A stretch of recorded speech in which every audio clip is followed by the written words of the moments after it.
What if you gave No Limit a no limit budget? Well, we're gonna find out today.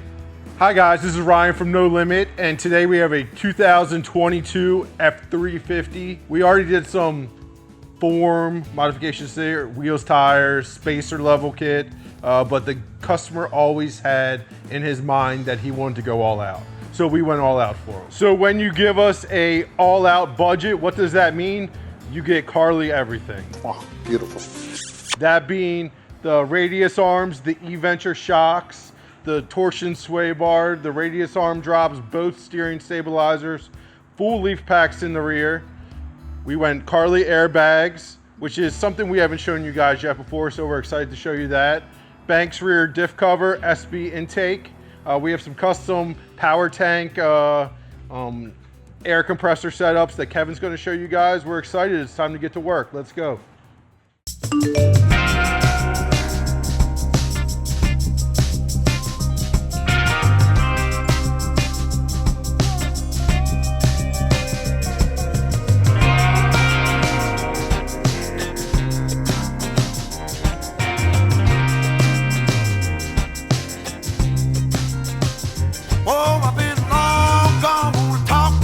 I've been hustling for so long. Oh, and I've been thinking about the past, and it keeps me going on. Oh, and I can't stop, no, I don't stop. It's only I can see. Even if I end up all alone, I know my destiny. Well, my mama told me we all bleed the same sun. Oh, prejudice and pride don't make you change.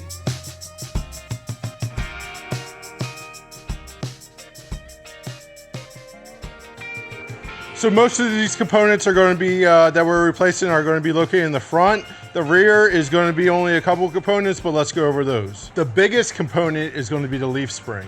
So this is your standard F-350 overload helper leaf spring, 5 leaves here. We're switching to a Deaver full progressive 12 leaf spring. Now we are going to lose some weight capacity with that. That's why we are adding the airbags. But those two components together, the truck's going to ride night and day better. Also going to be adding new brake hoses on the rear, new shocks, and the diff cover. So let me show you this bolt here. This front driver side leaf spring bolt is a design flaw, if you have to ask me. Get yourself a new one from the Ford dealership and go ahead and take the nut off this bolt, push it back, cut it off. If not, you're going to be involving yourself with taking the skid plate down, which is thread locked on there. Every bolt's going to have to be heated, and you'll have to take down the fuel tank. So to bypass that, we're going to cut the bolt, replace the bolt, and hopefully get this thing in here quicker.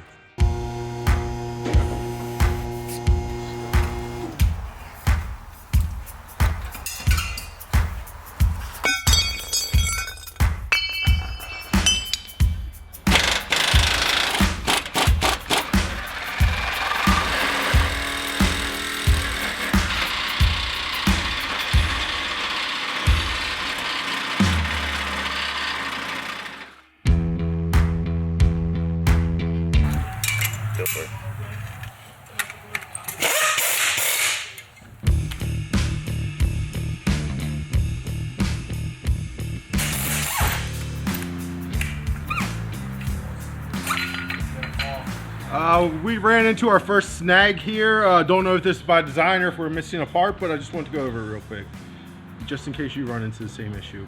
So these are our new Deaver leaf packs. It has a center pin bolt here. This is off the factory leaf spring. This is where your U-bolts go. So they need me to switch this over. Switching that over, I got about 2 threads on there. I'm not really happy with that. We're gonna go get some custom center pin bolts made. We don't have any extra center pin bolts. They weren't sent with this, so here we go.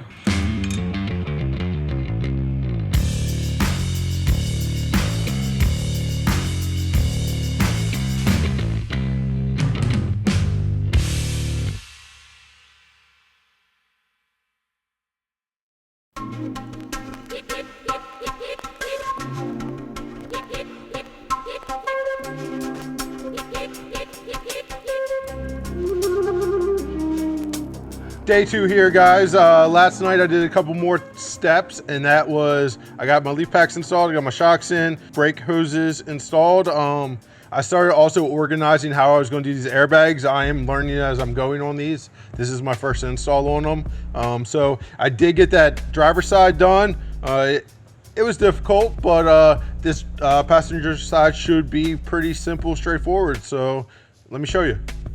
So this is our passenger side bracket airbag. This is our heat shield. So it doesn't necessarily tell you to put it in like this, but trying to sneak your finger in, get a bolt started, make sure you don't cross thread it, and then tighten it through this little window was not ideal to me. So I put the airbag on there on the bracket. Now we're just going to put it on.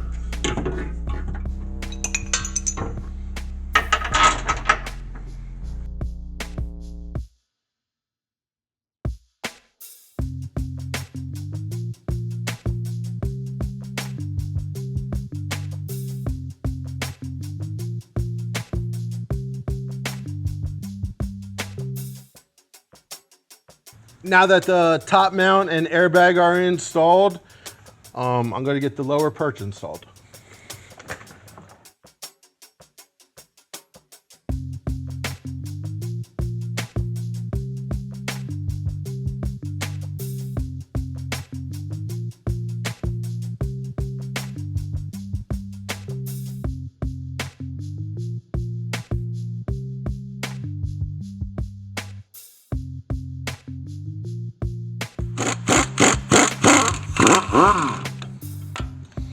Now that's the mechanical part of the install, the airbag. Top mount, bottom mount is installed. You see the bow here, but that's just because we're at full droop. When the lift goes back down, it will be all even. Now for the air management portion of the build, we went with an Airlift 74,000 EZ. That's our fan favorite here. So that should be here tomorrow, and I'll do that install tomorrow. For right now, I'm going to get the wheels back on here and move on to the front of the truck.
So we're at our final component of the suspension steering lift from Carli, and that is our torsion sway bar. Just going over the components real quick. We have our torsion bar, our side pieces, our sway bar links, our spacers, because it's the 5.5 option, and our side brackets. So this does come all unassembled. You just have to assemble it exactly as they tell you to. So let's go through that process. The first part of the install is putting the side brackets onto the torsion bar. So you're going to need a good lube. I like using the 3M silicone paste. You want to get it nice and lubed up, of course. And the first one doesn't matter. The second one's going to matter because you're going to make it the exact same direction as this one.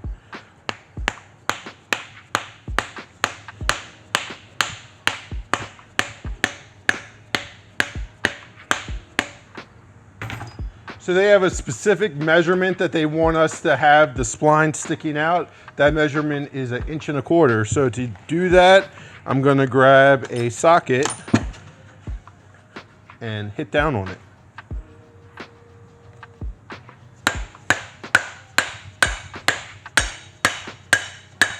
We're a little over 3/4 of an inch, keep going.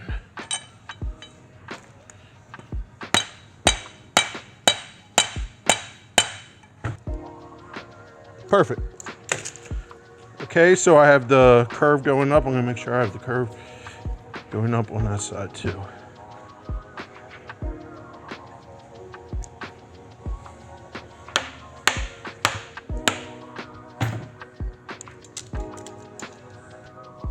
Need 1.25 inches, so I'm gonna keep going a little bit. The next thing I do, and that is not in the instructions, is I put my side brackets on. They tell you to do it on the truck. I just have a better job of eyeing it up as everything is off.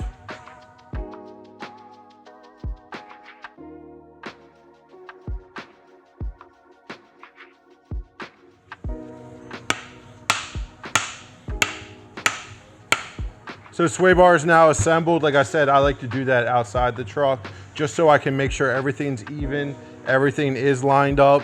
I found that to be a little bit harder once it's on the truck and you're running back and forth, side to side. Is this side on right here? Is that side on right there? So it's assembled, now let's install it.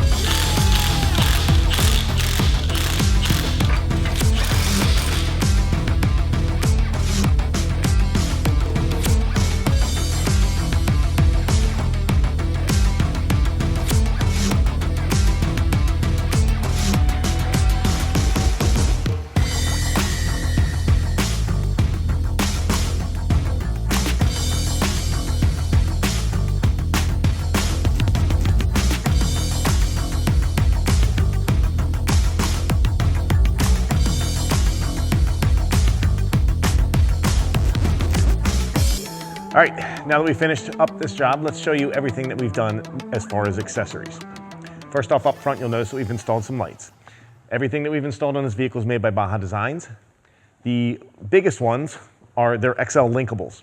These are really nice lights. They shine so incredibly bright. They have a few different patterns. So the ones on the outside they have flutes in the lenses that allow the light pattern to go further out towards the side. And as you get towards the center, you have more of a spotlight effect. It shows you directly what's in front of you, and it gets pretty far out there as far as visibility is concerned. In the factory Ford fog light pockets, they also installed a Squadron Pros, also made by Baja Designs. They did a pretty good job with this kit. They allow you to take the factory pocket out and install 2 of their Squadron Pros. Our customer with this vehicle decided to do a Squadron Pro in a clear or a white for his fog lights, and then he also has an SAE DOT approved yellow amber fog light that he can use when it's in inclement weather, rain, snow, fog. It'll help out with just about every kind of visibility conditions that you need to have, or driving through rather. Last and not least, the Warren winch that was designed specifically with Ford for Ford Super Duty vehicles. This is a really nice kit because it not only allows you to use the factory bumper, it installs just like as if Ford designed it to be there. Pretty sure that their engineers and Warren engineers worked very closely together to get this thing done. It's a 12,000-pound winch. We also installed, or not installed, but we also sold our customer a plug that allows him to wirelessly use the winch from up to about 90 feet away. It is, I'd say, pretty essential for a truck this big so that you can get in and out of anything that you could potentially get yourself into. Now that we've got the front lot wrapped up, let's walk to the back. I'm going to show you a few things in the back. It turned out pretty nice as well. Making our way to the rear of the vehicle, I'm going to show you a few things that we've installed back here. First and foremost, If you've ever backed up a Super Duty at night, you know it's not necessarily the easiest. It's a big truck and you have limited visibility. So we installed a rigid reverse lights in the factory bumper. We had the bezels removed and painted factory color match so that you pretty much don't really know they're there. Nice thing about these lights is they automatically come on with reverse, and you can also force them on through one of the auxiliary buttons on top of the truck. In the bed, we installed a WeatherGuard storage box. In this box, you'll notice on the face of it a few things that we've installed. We have two, again, rigid lights that are connected to a switch inside and also to the unlock button. So if I were to unlock the vehicle, they will come on and it lights up pretty much anything that he wants behind him. In the lower corner on the left-hand side here, he has a 110 outlet, so he can plug in anything he wants to run outside of the vehicle. We installed a 3,000 watt power inverter in the back of the vehicle inside the cabin so that would supply these plugs, and he can use that to use a drill or anything that would plug into 110. Hell, he can even make coffee if he wants. One of the coolest things about the WeatherGuard that I mentioned before is we've installed a remote control unit on the unit. So when we want to open it, we just simply hit a button and she flies right up. All right, so a few things that we've installed in here. Now our customer has added some wood down to the bottom of the box just to protect it, I guess, make things a little bit more versatile. But we've added a couple things. First and foremost, you see the 25-foot hose reel. Very simple idea. The customer said, hey, you know what, I want to be able to fill my tires up or, you know, blow the truck off or what have you. Let's do a hose reel. So we installed a hose reel. On the other side, which you can't really see from your angle now, but we also have an ARB twin compressor. Twin compressor is feeding a 3-gallon air tank, which is located underneath of the vehicle. It fills that tank up and that runs back up to the airline. Airline's pretty simple. Retractable hose reel. And he can fill up his tires. He has a blower in here. He can blow off, like I said, blow the vehicle off. And when he's done, just simply give a tug, throw it right back in the box. There's also a 110 outlet here in the box as well. So he has one on the inside, one on the outside. Last and not least, we also installed, and this is something I haven't actually seen before, WeatherGuard makes this cool light bar. Nice thing about this light bar is it automatically works when the top opens. So right now it's open. As I close, it's got a little magnetic switch. So when I pop this thing open, it lights up. So he's not going to have any problem finding anything in this box at night. I think it's a really cool idea. I've never seen it before, and was pretty stoked to see it when it worked really well. And for the finishing touch for this customer, we did a sticker here on the top of his WeatherGuard box. It's supposed to mimic a transom of a boat. Our customer works and owns a marina over in Middle River and Windy Hill Marina if you're ever need a place to put your boats. All right, that wraps up everything that we've done on this Ford F-350. If you have any questions, please don't hesitate to give us a call. Also, if you do like this video, please like, subscribe, share. Let us know if we did anything that you really liked. Let us know if you have some room for improvement. Enjoy.